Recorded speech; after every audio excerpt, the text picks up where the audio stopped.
Hello everyone, চলে এসেছি আবার একটা নতুন ভিডিও নিয়ে। ছিল ভাদ্রকালী পুজো উপলক্ষে অনুষ্ঠান, সেখানে আমার টিমকে আমন্ত্রণ জানানো হয়েছিল, কিন্তু আমি পারফর্ম করিনি, করেছিল আমার স্টুডেন্টরা। চলো প্রথমেই চলে গেলাম মায়ের দর্শন করতে, তারপর একদম সোজা চলে গেলাম স্টেজের সামনে, যেখানে প্রোগ্রাম শুরু হওয়ার আগে আমার অ্যাঙ্কার সে কিছু কথা বলছিল, আর এখানে সবাই প্রস্তুত হচ্ছিল প্রোগ্রামের জন্য, আর আমি বসেছিলাম গান চালানোর জন্য। শুরু হয়ে গেছে প্রথম নৃত্য।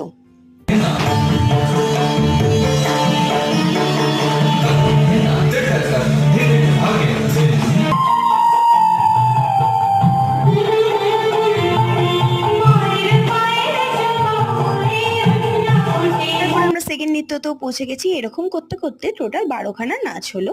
তারপর মাঝখানে আমাকে একটু সম্বোধনাও দেওয়া হয়েছিল, ব্যাচ পরালো, গলায় একটা উত্তরণী দিয়ে, এবং একটা আমাকে মা কালীর ছবি গিফট করেছিল। আর আজকে টিফিন ছিল এটা।